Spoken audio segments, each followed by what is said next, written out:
All right, let's dive right in. Today we're unpacking the big ideas from a really powerful book by Mohammad Raj Abdullah called Put Them in Boxes. It's a story that's all about a restless city, a cunning empire, and a simple three-word phrase that becomes a terrifying blueprint for control. So picture this, a sprawling Roman-style empire. The city's on edge, and scrawled on these crumbling walls, you see this one phrase popping up everywhere: put them in boxes. What's wild is that this message has a double life. It was actually coined by the ruling empire as a strategy, but now it's being whispered by the people as an act of defiance. And right there, that's the heart of what we're digging into. What happens when a simple slogan, just a piece of graffiti, becomes a full-blown political strategy? I mean, this isn't just words on a wall anymore. In this story, it's a calculated method for engineering an entire society and crushing dissent. So how does it actually work? Okay, so to really get how this strategy takes hold, we've got to back up a bit. It doesn't start with force, no. It starts with something way more clever, a strategy of pacification, which the author perfectly calls the oldest bribe in history. So, the scene is just simmering with discontent, you know? You've got people clutching these old clay bowls, stuck in these massive lines, just waiting for a bit of stale bread and watery soup. This is the powder keg the empire knows it has to defuse before the whole thing blows. And this is where we meet our main architect of control, Governor Maximus Titan. His philosophy? It's cynical, for sure, but man is it effective. He doesn't see their hunger as a problem to be solved. Nope, he sees it as a lever to be pulled. So here's his playbook, his two-pronged attack on the public's mind. Step 1, fill their bellies, just enough to keep them from rioting. Step 2, distract them, give them these massive, bloody spectacles in the arena. His whole bet is that if people are fed and entertained, they'll completely forget they're living in chains. But, just giving out bread in circuses, that only gets you so far.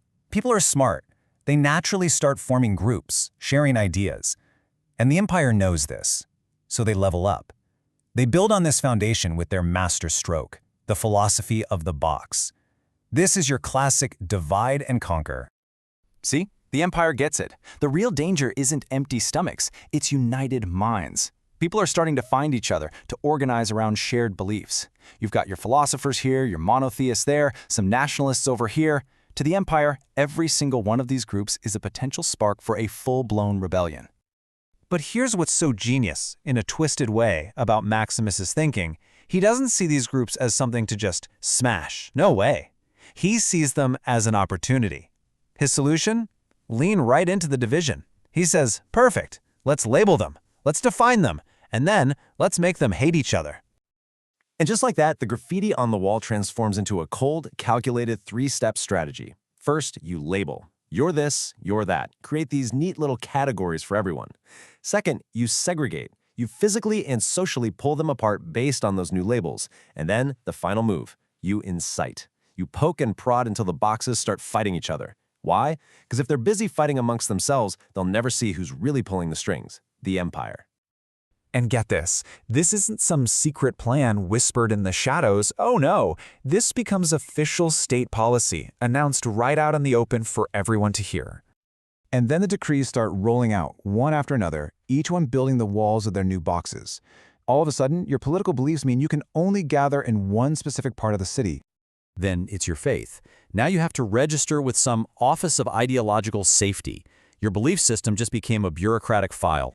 And finally, even just talking, debating ideas, that gets shut down too, confined to sanctioned zones. They're literally boxing up the way people think. And this really gets the heart of the empire's control. It's not about building physical prisons, it's about building prisons in the mind. There's this great line from a merchant in the story who just sees it all so clearly. He says the people have started fighting over who gets a bigger cage, and they've completely forgotten that they're all caged. But, and there's always a but, right? Where you find oppression, you will always find resistance. And this isn't a resistance that tries to fight the empire with its own weapons. It's about rejecting the entire game. So deep beneath the city streets, in these dark, forgotten aqueducts, a different idea starts to take root, a counter-movement, and it's led by a man named Khalid ibn Masud. And their weapon? It's not a sword, it's an idea, a radically different one. And right here, you can see the two worldviews clash. It's so clear. On one side, you have the empire's labels, all designed to divide people. What you believe, what tribe you're from, what you look like, what language you speak, all of it is just a tool to create suspicion. But the resistance, their truth, offers something completely different. That underneath all of those fake, man-made labels, we are all just one soul. This is the heart of their rebellion. It's a direct shot at the governor's whole strategy. It says, go ahead, put us in your boxes, you can't box our souls. It's this powerful declaration that who they really are goes way beyond any label the empire could ever slap on them. Now, this clash of ideas, it doesn't lead to some easy, clean victory. Not at all. Instead, the story really frames this whole struggle as this deep, difficult test of what you truly believe in. It's about understanding what it really costs to hold on to the truth.